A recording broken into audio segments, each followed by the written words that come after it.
Hey guys, welcome back to Let's Talk, and today we're going to be talking about the Apple TV. But before we talk about this, if you guys like Blu-ray reviews, 4K Blu-ray reviews, movie reviews, TV show reviews, video game reviews, and some tech reviews along the way, then consider subscribing. And if you like this video, give it a like, because that's the best way to help us out. So, jumping right in, quick story. Me and John, we've been kind of transitioning our setups as far as the equipment we use to review and watch content and play games and stuff like that.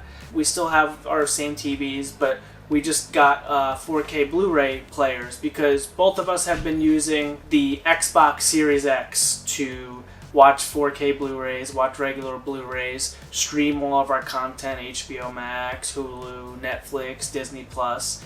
And we've been doing that for years just because it's convenient and it's one box, you know, it does it all. It plays the games, it streams the shows, it plays the Blu-rays, and, you know, it's just been simple. But the one thing the Xbox does not have is Dolby Vision. And that's why we ended up getting a 4K Blu-ray player so we can experience the Dolby Vision and get better reviews. And it turns out the 4K Blu-ray player actually played the movies much better than the Xbox did. Noticeably, there was a noticeable difference in the upscaling and overall the way it played the disc. Now, as far as streaming goes, we always streamed on the Xbox also, and it's fine. There's absolutely nothing wrong with streaming off the Xbox. You still get Dolby Atmos, you still get Dolby Vision, but if you're a purist and you need the best of the best, I really think the Apple TV is the new way to go as far as streaming.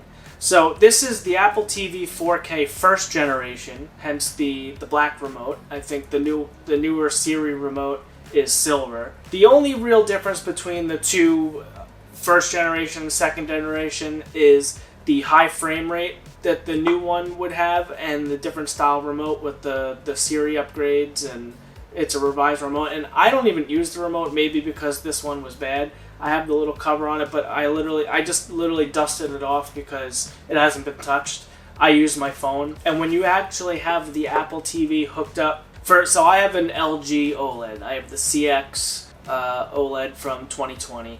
And when I have this hooked up to my TV, my actual LG remote controls all of this. All I have to do is select the input that this is on. I can control everything on the screen. I can go through my apps. I can go through the settings. I can control the volume. Everything I need to do with the LG remote to the TV. This is not needed. I don't need to open up the thing on the app on my phone to control this. It all works through there, which is amazing. That is one thing I love about this. Now, as far as picture quality goes, again, I bought this because I have a TV in my garage that's not a smart TV. I couldn't get apps on it. So I got the Apple TV just to keep in the garage, so when I'm working out in the garage or doing whatever I'm doing, I was able to watch whatever I wanted on the TV. So I bring it back and forth with me because I don't like to leave it out there because I'm not always in the garage. So, you know, in the harsh months, the cold or the extreme temperatures, I take it out. As of recently, I've been hooking it up to the TV in here. What a difference.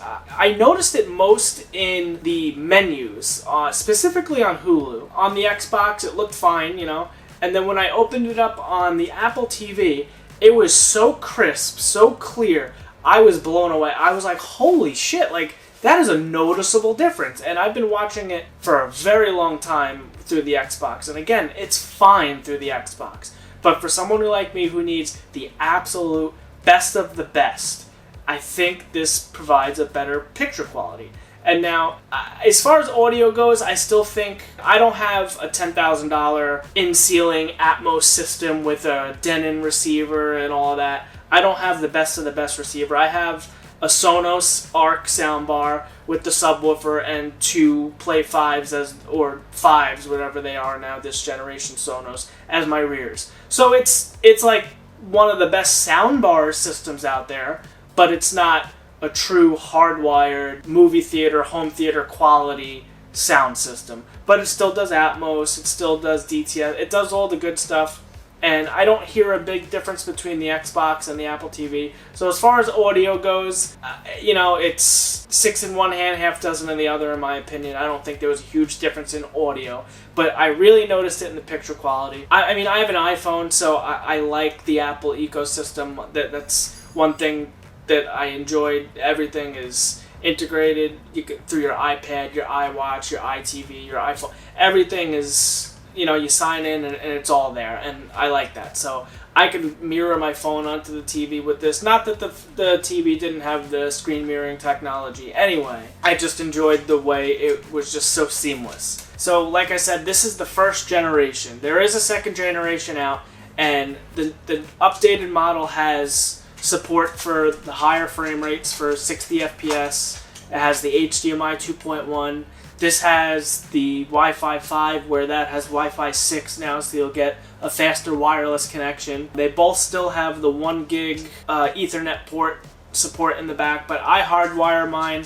I still run an HDMI 2.1 cable with this because they are backwards compatible as far as the HDMI cables go, and there's your power. So I plug into all my ports, and I do hardwire it so I get the best streamlined connection there is. So those are some of the basic differences. So it's not a huge upgrade from this to the second generation. The biggest thing was probably the remodel on the remote and the add of the 60 FPS. So unless you're streaming a ton of live sports games and stuff like that, like I'm not into sports, I don't watch sports. So I guess there's like the ESPN streaming. I don't even know how that works, to be honest. But I guess there's a way to stream sports games, and I guess that's where the high frame rate would take effect. So if that matters to you, I think this is discontinued at this point anyway. Like I said, this is from 2017. I bought this a little while back, and it's been in the garage, and I haven't really been using it. I've just been using it as of recently,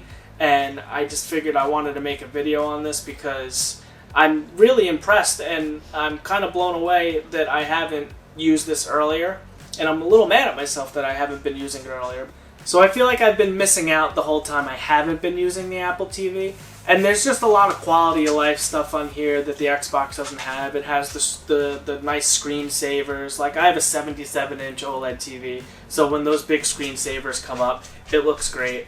And that's good for the OLEDs, because if you're familiar with OLED TVs, there's the burn-in risk and stuff like that. So the screensavers are nice. It auto shuts off. I have an iPhone, so it's so easy to talk to this thing, connect. I can throw all my pictures on the screen. I can screen mirror, whatever I gotta do. But as far as streaming goes, I really think this is the way to go. Again, the Series X, it still does a great job. You still got your Dolby Vision, you still got your Atmos. You're happy with what's coming out of your console or whatever device you're streaming on. If you have unlimited money to burn, and these aren't even that expensive. I think they're $179, and they're on sale often.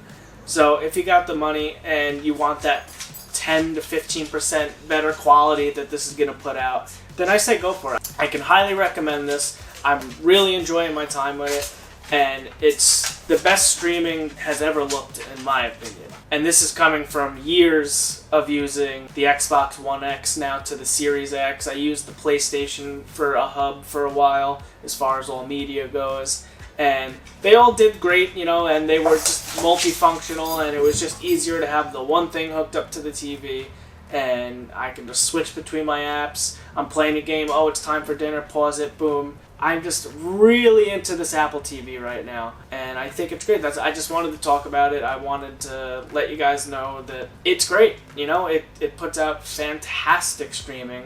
It has fantastic audio. The quality of life use, if you're in the iPhone ecosystem, if you're in the Apple ecosystem, this is something great. So in closing, I just want to say, we are huge physical media guys here on this channel. We love our 4K Blu-rays. We love Blu-rays. We love having the disc. We love our collection.